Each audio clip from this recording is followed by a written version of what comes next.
Hey there, everybody. Thanks for joining us today and welcome to the Emerging Promise of Neuromodulation webinar.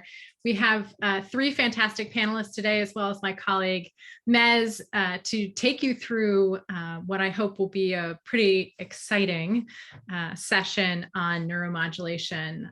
So I just wanted to say a couple things to start off the webinar. First of all, I'm Amy Cruz. I'm one of the general partners at Prime Movers Lab, and I'm also a neuroscientist by training. And so that obviously is part of my interest in this space, and just want to welcome everybody who is dialed in today for the webinar, our investing partners, limited partners, founders, extended Prime Movers Lab family, all the neurotech ecosystem that's joining us today. Really welcome. Love having everybody here for the webinars and really interacting in this way. For those of you that don't know us, Prime Movers Lab is a deep tech investing firm. We have several funds going right now and really focus on breakthrough science that has the potential to impact billions of lives. We actually have a very broad themes across our investing, which include manufacturing, transportation, infrastructure, energy, agriculture, and my favorite, human augmentation. One of the reasons that we do webinars is to reach out to the larger community, both from a sharing what's happening in science, as well as communicating with the larger audience around the themes that are of interest to us in terms of investing. Wanted to call a particular shout out to my colleague who's my co-host today, Ramez Nam.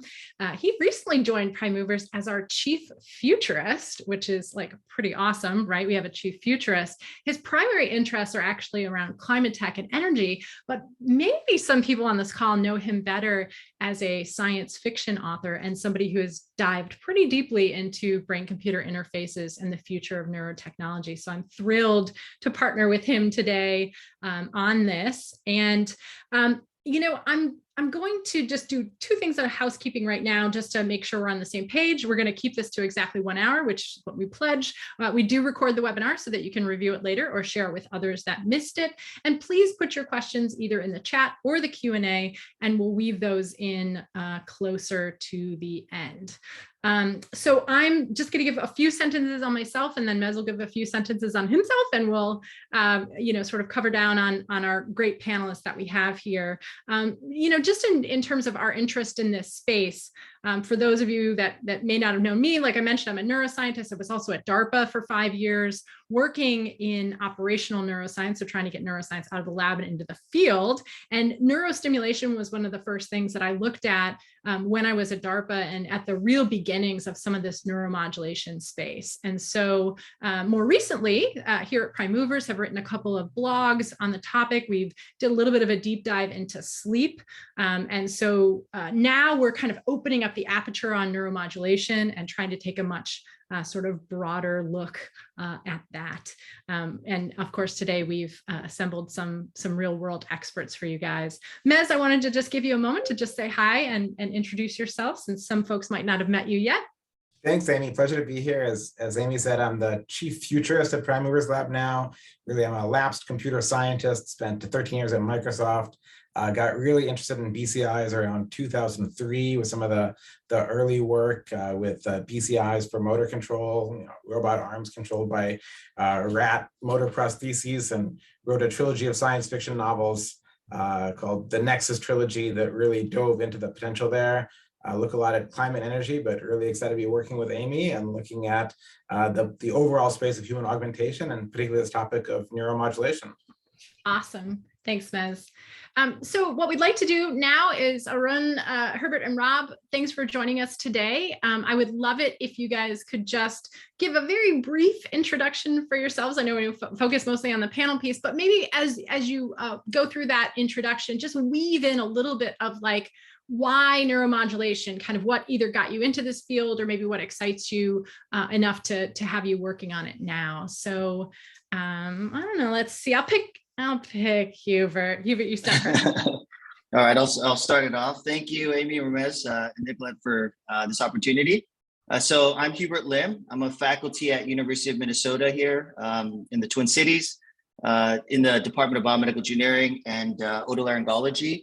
A lot of my research for the last 20 years has been in hearing technologies. So trying to develop implants for restoring hearing and treating tinnitus or tinnitus, however you want to pronounce that. And also then that got me into going in towards non-invasive approaches using electrical fields, magnetic fields, and ultrasound fields to modulate the nervous system to treat different conditions, not only hearing, but went into pain and then immune modulation. I got here in 2009, University of Minnesota. And since then, my lab has been really focused in two directions: implantables for hearing and pain applications, and then non-invasive approaches for also tinnitus and pain and immune modulation. To your question, what got me excited? We'll talk about this later, maybe not too much information now, but in college, undergrad at UC San Diego, I was very interested in trying to figure out how you could predict music preference in individuals and what drove pleasure in music. And I even had a device, my name is Hugh, but it was called Euphoria, was going to be the device. And so good. It's going to basically predict what kind of music that you would like. And I was trying to record brain signals like EEG and try to modulate the brain to enhance that. So we can talk about that a little bit later. Cool. But anyhow, that's my interest into Neuromod, and it'll segue into. But last thing, part of two companies, Chief Scientific Officer of Neuromod Devices, a Tyndus company, and then Second Wave Systems here, headquartered in Twin Cities, doing ultrasound for immunomodulation. Fantastic. Thank you, Hubert. So good. So good. Arun, we'll have it take us to you. Yeah, I don't have a story that's as cool as Hubert, to be honest, because his Hugh helmet is much more famous in the field than mine is. Totally. But regarding myself, I'm originally from India. I trained in cardiac surgery, especially pediatric cardiac surgery. And having worked in cardiology and especially with some of the most common cardiovascular conditions for which you require post-operative intensive care, I think there is a separate group of nerves outside the brain and spinal cord which actually control a lot of the functions within the cardiovascular system.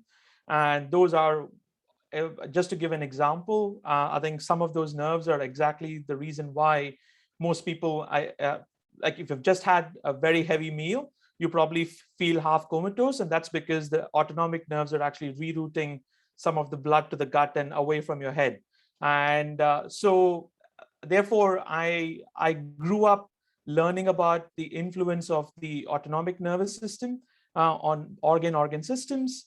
So that took me to finish my PhD and postdoc in the US. And after that, I moved to GSK, and I was a primary architect of the portfolio for GSK Bioelectronics R&D back in 2013 when the unit was formed, that ultimately became Galvani Bioelectronics with co-investment from GSK and Verily or Google Life Sciences.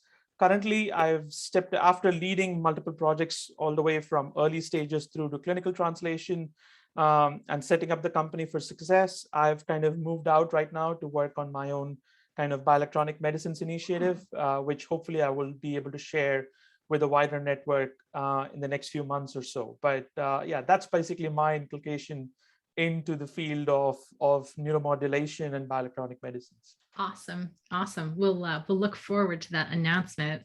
Rob, would you like to share a little bit about yourself? Certainly. I am a professor of physiology and pharmacology and also in the Department of Neurology at Wake Forest School of Medicine in Winston-Salem, North Carolina. I've been here working on various issues having to do with memory, mammalian memory, starting off in rodents, moving to primates, and now into humans. I've been working on this now for almost 40 years. And part of both my motivation for getting into this and what excites me, and part of the history of how I got to what I'm doing, is that right before I started college, there was a TV show called The $6 Million Man. And I go, oh, that is so cool. And when I finished college and they were not quite finished with the run of the show, and I said, this is what I want to do. I want to go to graduate school. I want to go to medical school. I want to do bionics. And I thought I found somebody working in the field, only to find out that it was a person doing materials for artificial knees. And I go, where's the neural control? Where's the advanced electronics and the neuromodulation and the feedback? And I got very interested in questions of memory. And so I went on to my PhD program and started working in mammalian memory, in the hippocampus, spatial memory, short-term memory, leading into long-term memory, and all of these questions then, and particularly how it got affected, how it was changed. The department I'm in, my primary department is very heavily invested in substance abuse disorders research. And so we did a lot of work with how drugs of abuse affect memory, which then continued us along the idea of basically just how does memory work. Had an opportunity to join a DARPA project, and about 10 years ago, and I had met Amy via the DARPA work.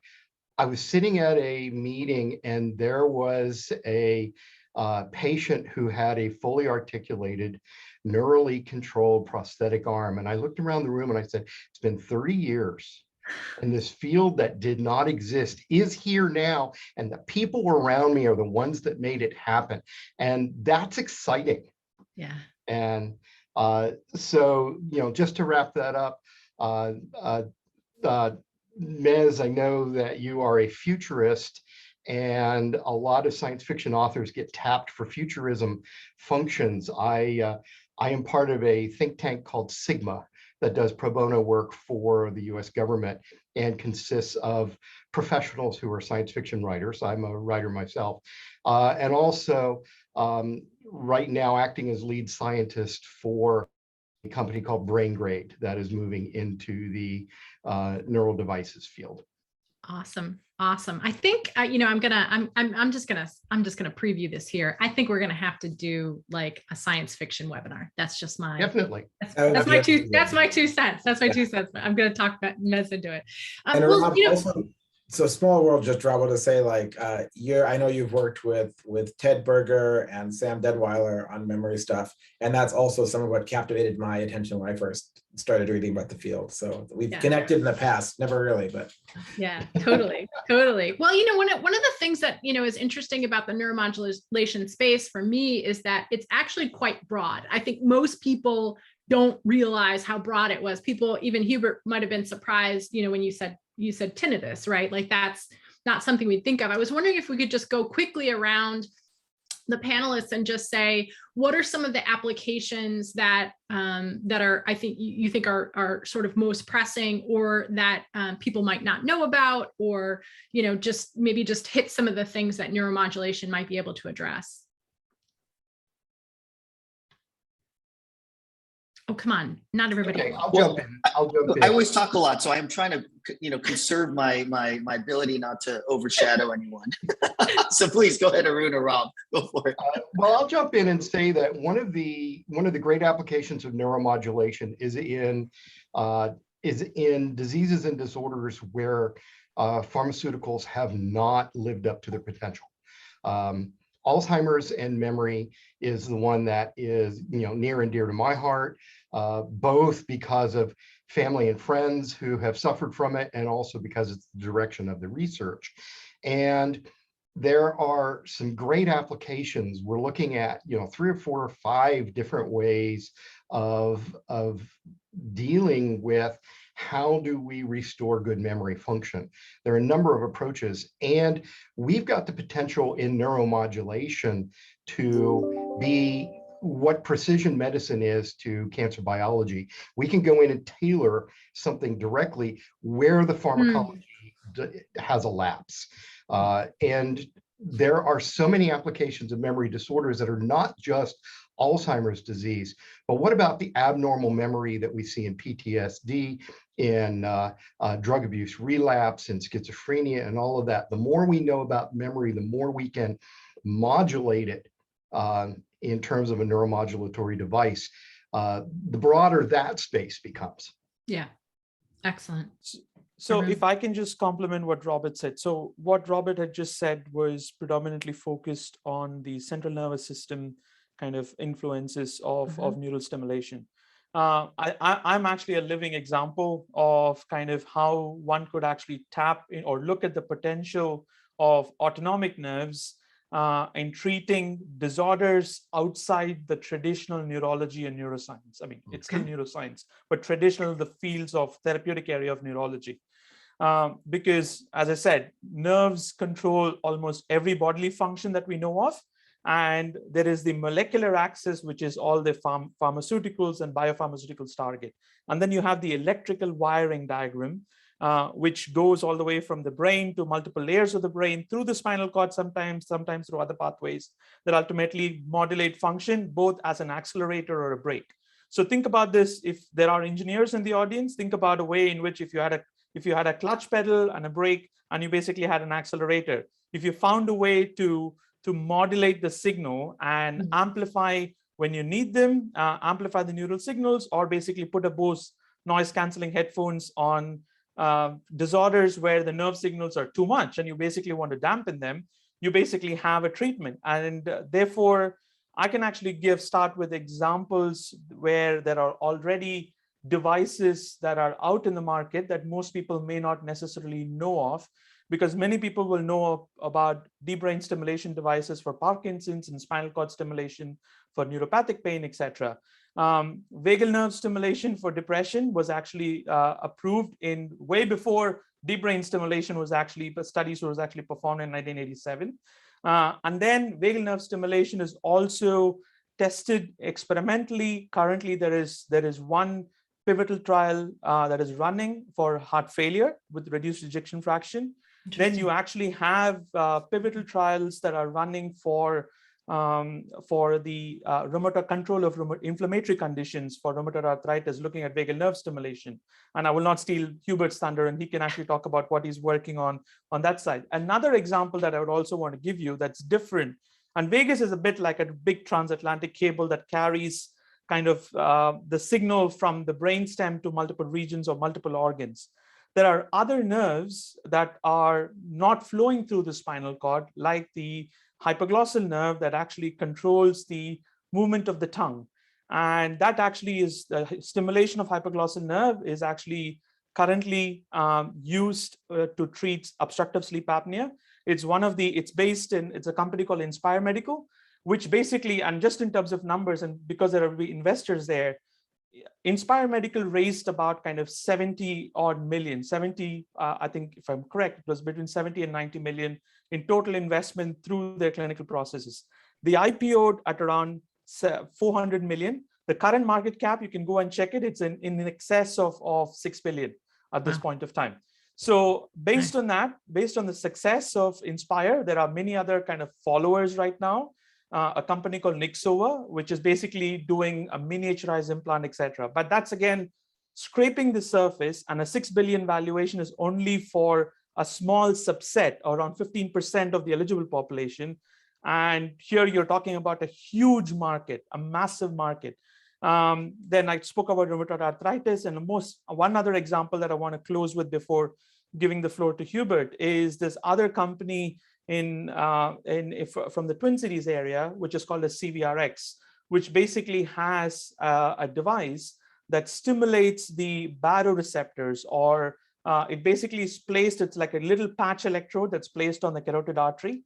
And one of the reasons why we actually feel dizzy when you lie down and you suddenly get up, or when you get startled, etc., by a noise, and you feel a little bit lightheaded, or in certain people, you might actually heard of something called as postural hypotension or orthostatic hypotension. All of that is actually mediated by the sensing mechanisms that actually exist in the periphery, outside the skull, in the neck, in this case. And stimulation of that has been shown to be beneficial for both phase 2 trials in hypertension, and then the company pivoted to heart failure, and it's actually approved. And many people might have heard of pacemakers and CRT devices, etc. But the CRT, the rhythm management devices, don't work in around 51% of the heart failure patients. The CVRX therapy actually works in that particular population. So you can actually see, I think I would like to take the argument that Rob actually made just a little bit. It's not just in the case where pharmaceuticals don't address it, but I strongly believe that in the future and very near future, I've just told you very simple examples that exist out here. But I think the way the field is moving, the field of bioelectronic medicines is almost going to make devices that are going to be small enough that is going to be implanted in an outpatient procedure, that is going to make sure that it sits alongside the existing treatment. Because if you're coming up with a brand new antibody that's going to cost you kind of thousands of dollars per year, versus a device that's a single implant and it basically helps you with an operator kind of management of the device, et cetera, and also gives feedback and enabling a future kind of closed loop management. Why wouldn't you do that if you're a clinician in prescribing, if it has the same kind of data in the patients? And from patient perspective is that why would you want to put yourself through poking yourself with multiple injections, et cetera, when a potential device probably has the same type of effect? But that's where the field is trying to move to, and I'm very optimistic about that. Excellent. Hubert, yes. No, that's awesome. Arun and Robert took on a really nice broad view, and I'll just say like two things, two different directions. One that Arun alluded to is that we think of neuromod, traditional sense, deep brain stimulation, Parkinson's, tremors, epilepsy. I came from a really traditional world of cochlear implants, right? Hearing prosthetics, and that, like spinal cord stimulators for pain. So there is this kind of unimodal view of neuromodulation. You put something in and you modulate it, right? And in the brain and the nervous system. And so one direction it's gone is looking at what Arun said, other kind of autonomic or other end organ effects. And that's where I gotten really excited about it with immunomodulation, right? I mean, you wouldn't normally think I'm going to put a brain device or a peripheral nerve device and then control the immune system and then, treat infectious diseases or COVID. We have 3 clinical trials that have been ongoing with our company Second Wave, and a study we did with GE, where we're at the front lines in the COVID clinics trying to treat hospitalized COVID patients, right? By using vagus nerve, spleen modulation for COVID treatment. So I think that's exciting. You could think of inflammatory bowel disease. You could think of, other autonomic and organ functions. So that's one thing I think we could talk about a little bit more. It's really exciting, new directions there. The other thing that I would like to bring up is we think of, again, stimulate the nerves, have an output effect. Even with the immune stuff, you stimulate the vagus nerve, spleen, immune effect. But like the way we heal, the way our body works is not just one output. You know what I mean? Like our stress levels, our immune system, those both can affect tinnitus, outcomes. Or even when you think of Alzheimer's or other kind of neurodegenerative disorders, it's the stress level, the immune system, these are all playing a role. So if we want to think about the future of neuromodulation, it'll be maybe you have a neuromodulator for one thing, which would be, the brain memory part that Robert's working on. Then you have another neurostimulator that's going to modulate your immune system. And then you got another neuromodulator that's going to modulate your stress, or you have a virtual reality. You put all those together. Now you got the super duper, there you go, Mez, your futuristic treatment of a multimodal approach, right? So I think it's not just, new directions, but it's also combining things to tap into everything that makes us who we are and how you're going to get better, right? So and enhance also, maybe we'll get to later. And there's one other thing as well, right, Hubert, which is basically the way we should think about the nervous system is that you can use it for just motor control, like moving an arm or moving a limb, which is extremely powerful in the case of neuroprosthetics. And then you basically have other kind of things that you do in the brain to alter feedback loops or networks, etc., for learning, memory, augmentation, etc. And then from the viewpoint of many chronic disorders like cardiovascular diseases, and I kind of headed a portfolio spanning 7 different therapy areas, 20 odd nerve targets outside the brain and spinal cord, and vagus was only one among the 23 that I was working on. But really, I think the way one needs to think about it is that the nerves actually allow us to modulate these feedback loops. And talking about the accelerator and the brake, you basically have the way in which you can modulate the function in a way such that you don't push it too much in one way, and the brain or the body doesn't push back too much in the opposite manner, therefore negating the use of therapy, but really understanding how we can kind of do that fantastic job of not pumping the brakes too much or not pressing on the accelerator as if you're driving on a very icy road. I think that's a classic way that we can actually think about modulating these reflex mechanisms or feedback mechanisms in the body to treat many chronic disorders, is what I think excites all of us. And I think yours, the way you actually treat your tinnitus patients with respect to kind of using a kind of a sound stimulation through the earphones and a tongue stimulation, electrical stimulation of the tongue muscle, it helps treat auditory disorders like tinnitus, for which there is no treatment whatsoever. I think that speaks to the way in which you can speak about kind of reflex pathways and on altering the feedback mechanisms, etc. So over to you, Amy. Sorry. Yeah, great. That was really remarkable, and a long list of interesting therapeuticals there. Just curious, so we mentioned a few things that are already deployed, some things that are in trials. What's the time frame for the things that are in trials to come to clinical application, do you think? Hubert, do you want to take that, or do you want me to take that? I'm happy. Yeah. I mean, I could say a bit, so where do I start with this question? Just to preface it, but basically what we know about the nervous system and disorders, I think is still, we're just scratching the surface there too, right? I mean, we know in a kind of animal model, or in maybe what we call like a normal condition, how the brain might process certain signals, sensory input, motor signals.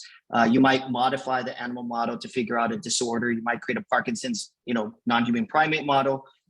But then when you get to humans, there's very little that we have about how the nervous system works, and especially how it is functioning in abnormal states, right? So when I look to your question, I think there's like two parts to it. One is, how quickly can we get to patients or individuals to a level that we can provide some improvement to justify it, but also to basically explore and get to that data as quick as possible, right? And unfortunately, the investments and timescales don't really line up with that. And then there's the other part where you get the data and information from that, and then you optimize your treatment to get it to kind of your optimal treatment modality. And I think those are different timescales, and depending on invasive or non-invasive. So for the invasive side, you're talking five to 10 years even potentially, right, to really get that runway. But I think if we can leverage more non-invasive technologies and try to develop these that can probe the body and the mind, the brain, we might be able to scale that down where we do a lot of things to learn in humans quickly, maybe in 2 or 3 years. And then you could pivot and move that quickly for implantables as well to guide that. So I think there's kind of like a 2 scale there. And Arun, even you and I talked, remember, of doing immunomodulation for implants and using ultrasound to modulate the spleen to see who would actually be responders potentially that could be then implanted with a device, So there's ways we can combine these different modalities to speed things up. Right. Rob, did you have something? Yeah. It's funny that we've always talked about it's 20 years out, it's 10 years out, 5 years out, and yet we really are now in a field where if we say it's 5 years out, it's going to be 5 years out. Yeah. And it's not this constantly. It's not like tabletop fusion is right around the corner. And we're not going to be moving the goalpost as it was about probably 20 years ago, right? Because the technology is here, and we can actually make it happen. But don't rule out fusion. Maybe not tabletop, but separate webinar. Separate webinar and fusion. Yeah, no, I think you guys all have an interesting point, which is, there's stuff we don't know, there's stuff we know, there's things that we can do immediately to solve some of the problems, right?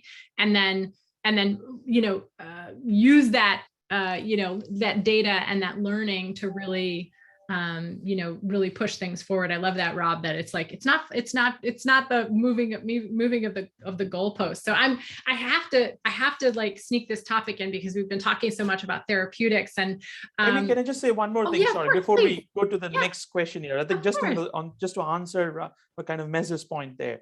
So what is possible now? What are the timeframes? I think it depends on the indication that you're looking at. So I think there are some indications like the bread and butter of interventional kind of people or physicians, like the pain physicians and cardiologists.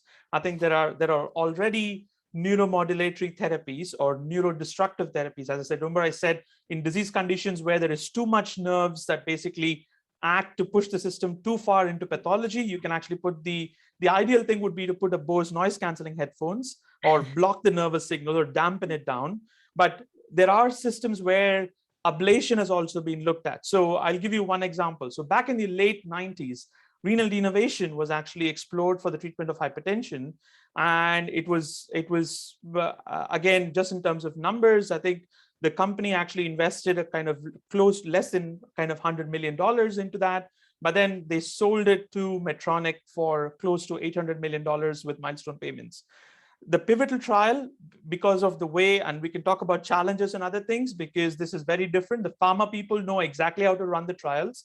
The device people, because a lot of it is actually run by engineers, they focus on safety and getting it through from one stage to another stage. So therefore, I think from an adaptability perspective and broader use perspective, I think there is now a growing realization that it's not just enough if you just get it through the FDA process, but you also need to generate the data at the same time to ensure that the weight of burden or the data will speak for itself, and therefore it can be adopted immediately by physicians and patients. So therefore, it's not just essential if you have regulatory approval and reimbursement code, but you also need to generate that weight of evidence to ultimately. So the field is moving there. So the heart failure trials right now that I mentioned for vagal nerve stimulation is a great example. That actually took from genesis of the idea to ultimately doing that. I think the total timeline for that was around kind of 6 years, if I understand, in the case of Cyberonics.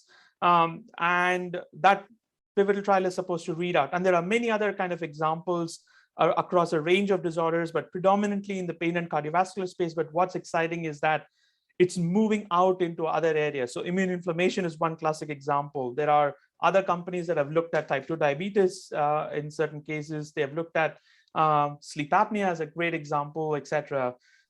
It's really fantastic. And also the size of the implants as well from a technological perspective. Why Robert said, if we say it's 5 years, it's 5 years, is because the biggest part of your device is the battery.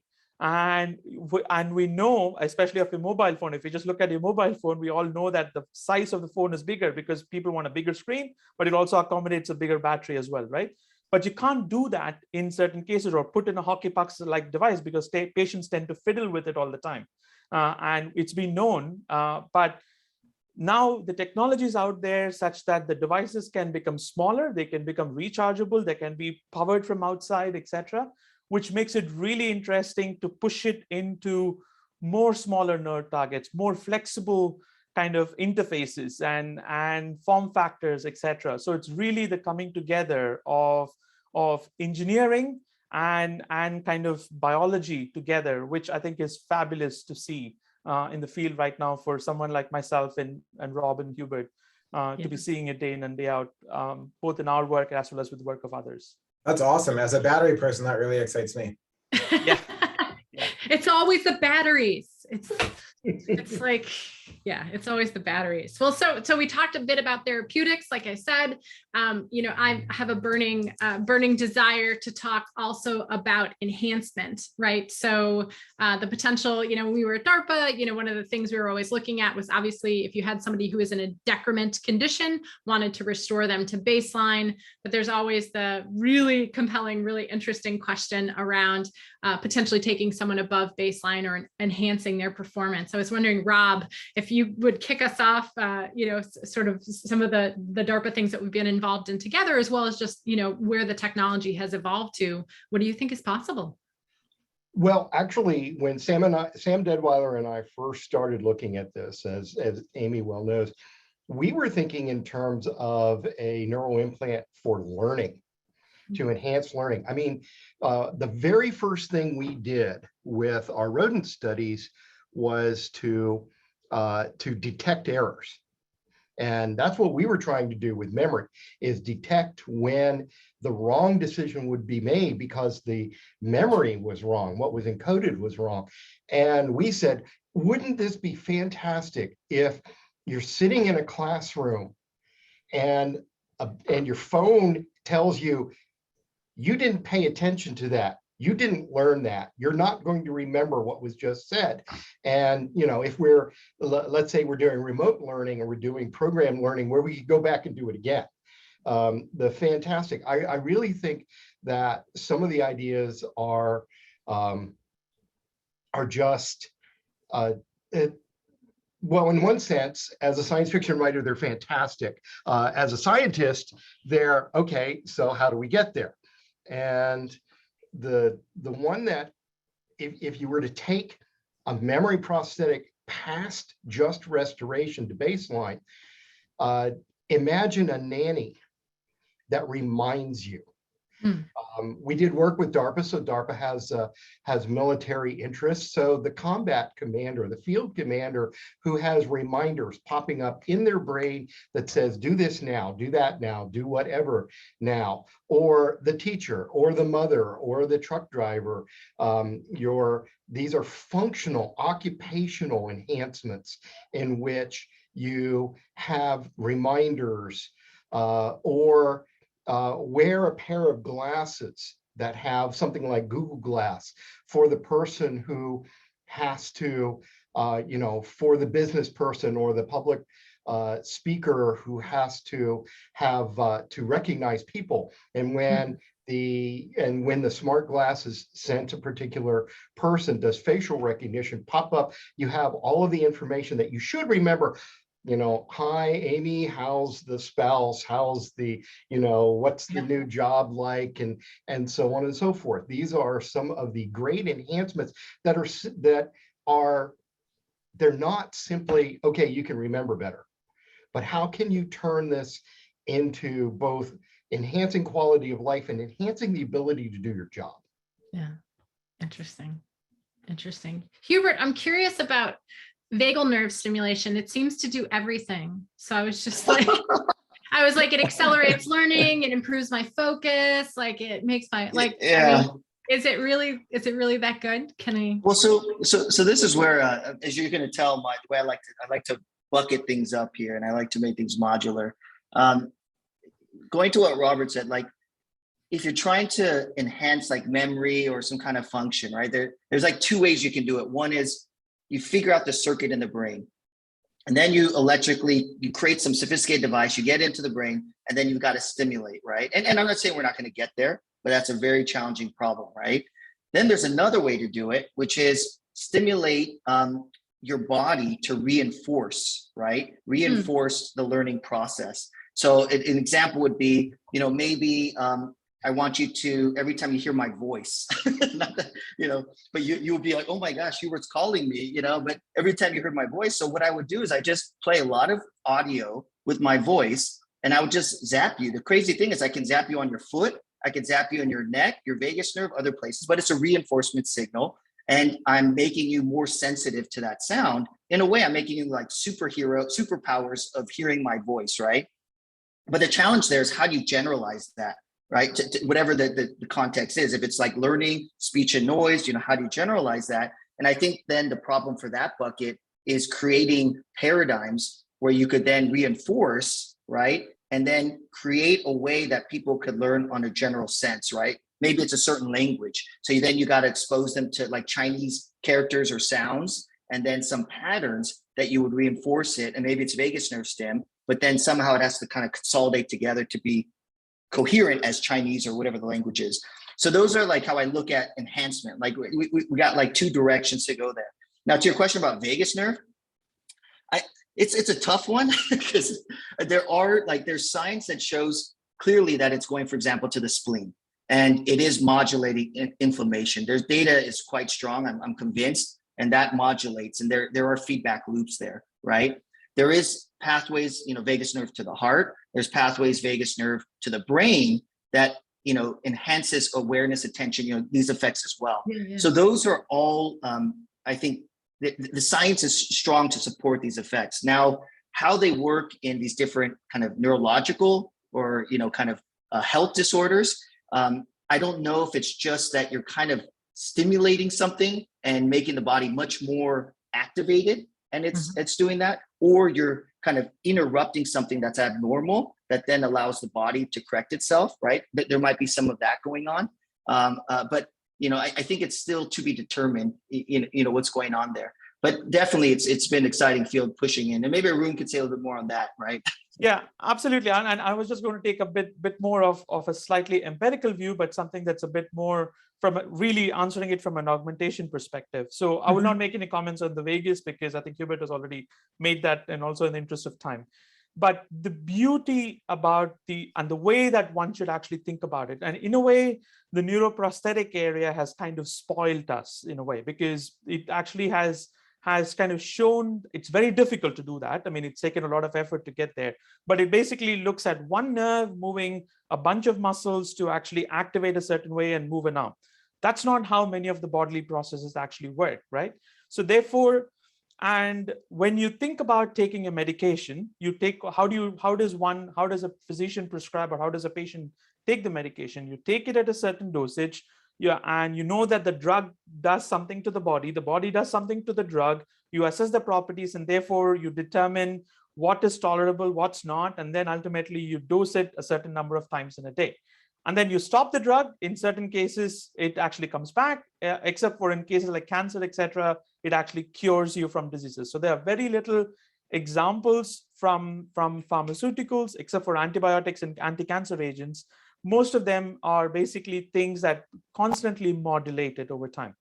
The beauty about nerves is that, and coming back again to the augmentation outside the brain perspective, is that you can actually teach with the stimulation parameters, you can teach the body such that it can constantly kind of reset this nested feedback loop. So therefore, if you think about it almost like a reactive kind of curve, dose response curve, if you're left shifted or right shifted, you basically want to bring it back to what normal is.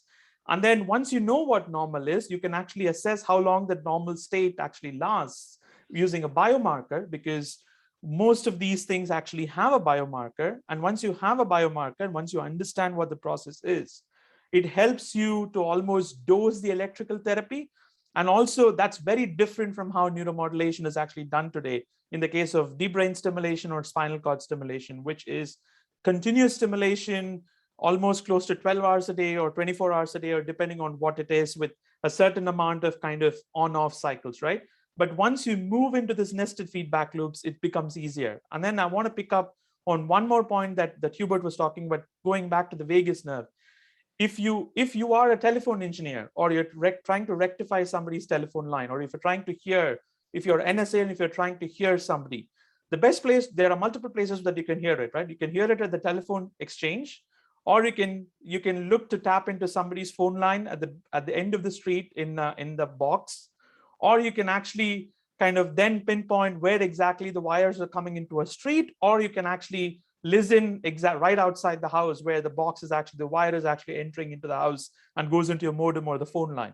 So the beauty of the nervous system, and also the perplexing thing about it, is that we know for most things where it starts in the brain, we know where it ends up in the organs. But the entire wiring diagram, we're almost figuring out at the same time, and the properties of those wires at the same time as we're actually developing the therapy, which means for people like me, it's really exciting because we get to kind of rewrite some of the notions and understandings of how certain nerves control various body functions, physiologies, and pathophysiologies. So therefore, you can almost augment a system so that you don't have to dose a therapy, which has its own incentives from a commercialization and translational perspective. And it also gives us a brand new emergence to a field, just like the way people talk about pharmacokinetics and dynamics in the pharma world.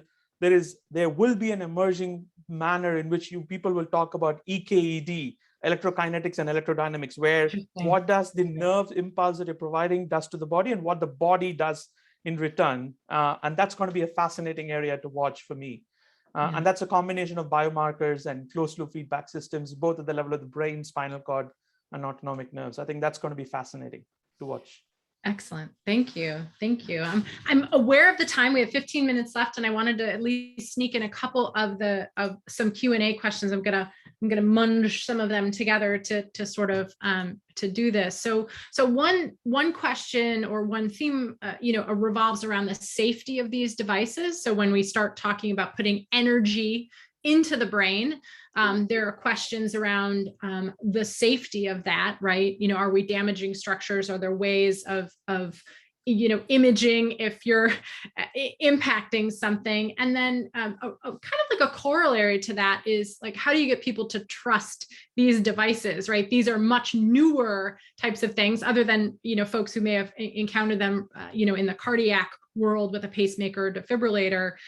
So maybe do like a two-part question here in terms of, kind of the safety of the devices and the trust of those devices. And Hubert, if you don't mind, I'd love it if you would speak to that, because I know you've been using ultrasound, and it has kind of a really interesting property to it, right? That allows you to address some of those things. So maybe let's start.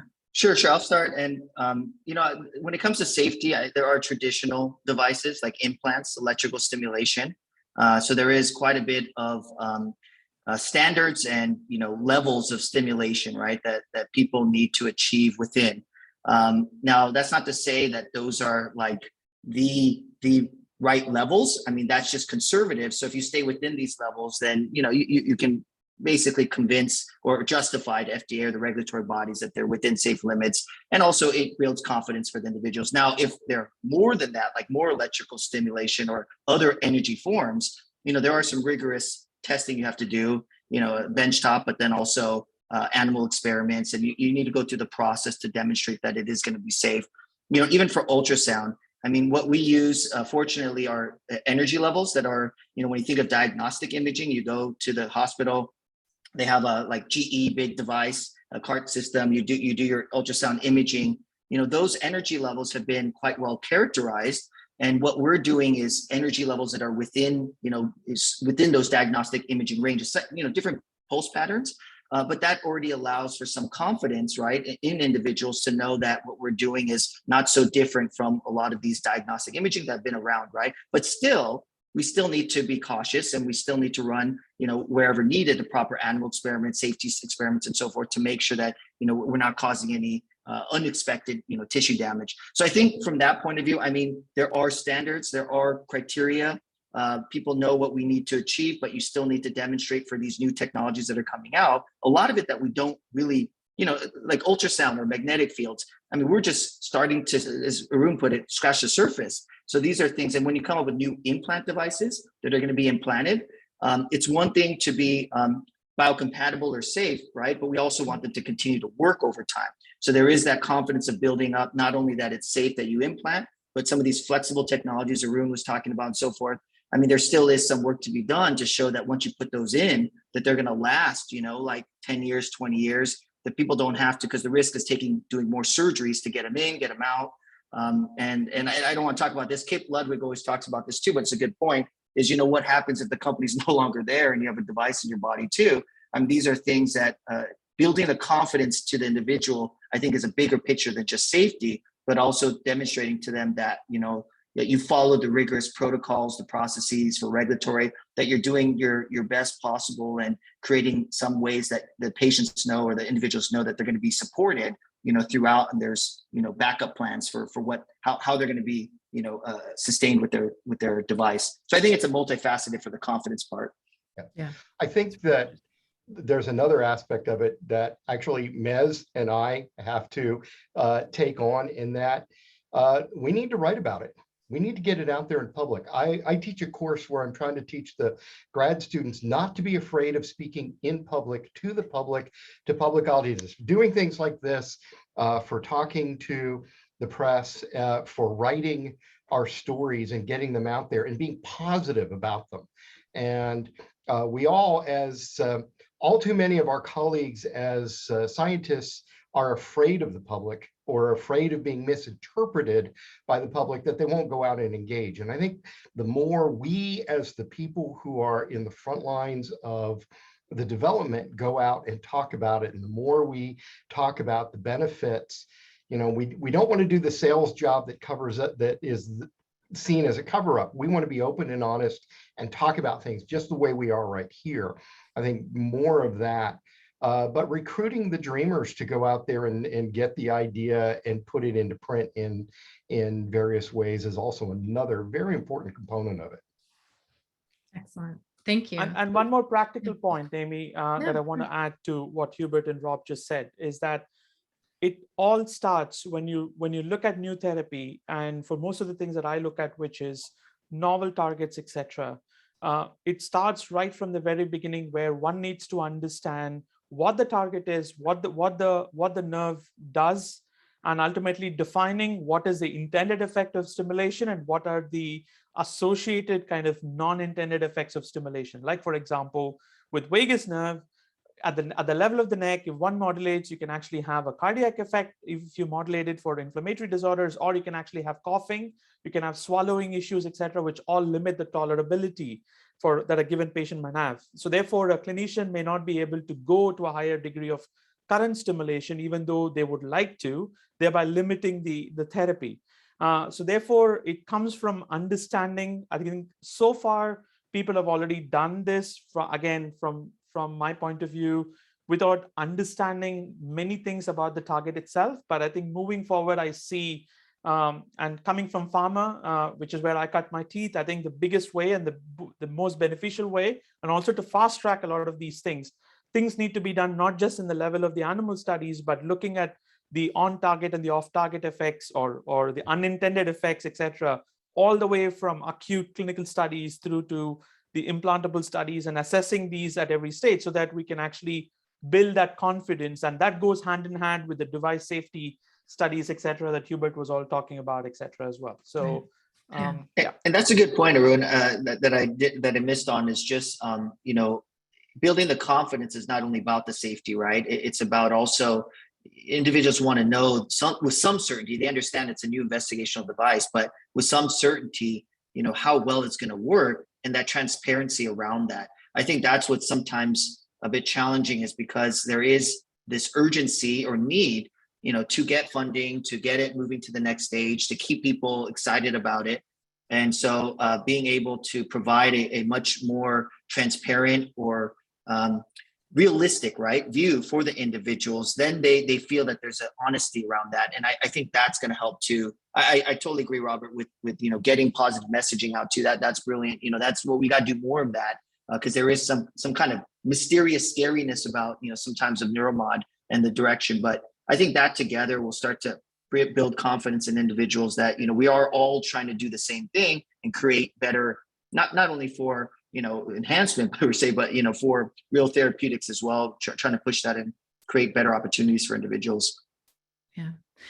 The question I'm kind of gonna interpret it a little bit for you guys is around, obviously when we take drugs, the therapeutics, our bodies adapt to them, and there's some sort of adaptation that happens. Do we expect that same type of sort of adaptation to happen in the context of neurostimulation, or is it different?